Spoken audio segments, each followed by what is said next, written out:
Hello everyone, कैसे हैं आप लोग। आज की इस वीडियो में मैं आपके साथ रेलिगेयर एंटरप्राइजेस लिमिटेड कंपनी के क्वार्टर फोर फाइनेंशियल रिजल्ट को डिक्लेयर करने जा रहा हूं। कंपनी ने अपने क्वार्टर फोर फाइनेंशियल रिजल्ट को कल नाइट यानी कि 20 मई की नाइट को डिक्लेयर कर दिया था, जो कि काफ़ी मिला जुला देखने को मिल रहा है। अब आपके सामने है कंपनी का क्वार्टरली रिजल्ट। देखिए, यहाँ पर मैंने जो रिजल्ट ओपन किया हुआ है, कंसोलिडेटेड रिजल्ट है। इस रिजल्ट में यहाँ पर आपको जो मार्च 2025 वाला सेक्शन नजर आ रहा है, ये वो रिजल्ट है जो कंपनी ने कल के दिन डिक्लेयर किया है।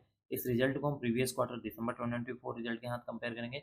साथ ही हम इस रिजल्ट को मार्च 2024 के साथ भी कंपेयर करने जा रहे हैं।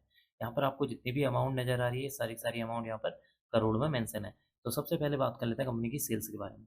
इस क्वार्टर में कंपनी की 2028 करोड़ की सेल्स हुई है। प्रीवियस क्वार्टर में 1664 करोड़, प्रीवियस ईयर में 1856 करोड़ की रिवेन्यू देखने को मिल रही है।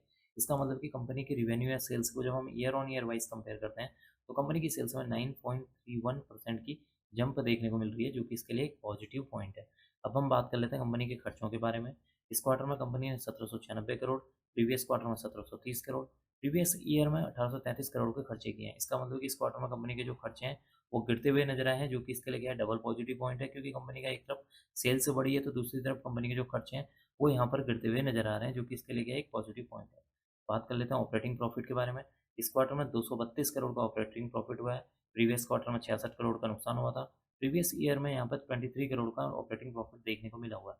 इसका मतलब है कि ऑपरेटिंग प्रॉफिट को जब हम year on year wise compare करते हैं, तो ऑपरेटिंग प्रॉफिट में अराउंड 908% की तेजी देखने को मिल रही है, जो कि इसके लिए एक पॉजिटिव पॉइंट है। बात कर लेते हैं कंपनी के प्रॉफिट बिफोर टैक्स के बारे में। इस क्वार्टर में कंपनी का प्रॉफिट बिफोर टैक्स 222 करोड़ है। प्रीवियस क्वार्टर में देखेंगे तो 79 करोड़ का नुकसान हुआ था। प्रीवियस ईयर में देखेंगे तो 236 करोड़ का यहाँ पर मुनाफा देखने को मिला हुआ है। इसका मतलब है कि इस क्वार्टर में कंपनी का जो प्रॉफिट बिफोर टैक्स है वो गिरता हुआ नजर आया है।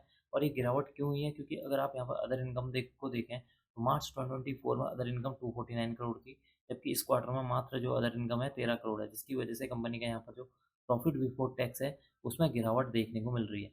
अब हम बात कर लेते हैं नेट प्रॉफिट के बारे में। इस क्वार्टर में कंपनी का नेट प्रॉफिट 151 करोड़ है। प्रीवियस क्वार्टर में 63 करोड़ का नुकसान हुआ था। प्रीवियस ईयर मार्च 2024 में 181 करोड़ का यहाँ पर नेट प्रॉफिट देखने को मिला हुआ है। इसका मतलब कि इस क्वार्टर में कंपनी का जो नेट प्रॉफिट है उसमें भी गिरावट देखने को मिली हुई है।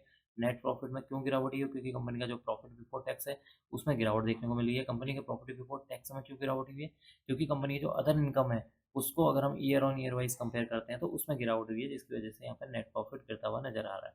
अब हम बात कर लेते हैं ईपीएस के बारे में। इस क्वार्टर में 3 रुपये ईपीएस है। प्रीवियस क्वार्टर में 1 रुपये 30 पैसे का नुकसान हुआ था।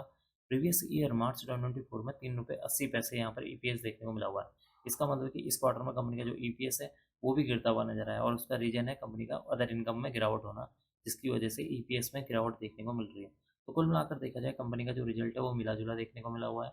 एक तरफ कंपनी की जो सेल्स या रिवेन्यू है उसमें अराउंड जो है 9% की जंप देखने को मिल रही है, और इसके विपरीत जो है कंपनी का जो प्रॉफिट बिफोर टैक्स है, अगर हम उसको देखेंगे तो उसमें जो है अराउंड जो है 5% की गिरावट देखने को मिल रही है।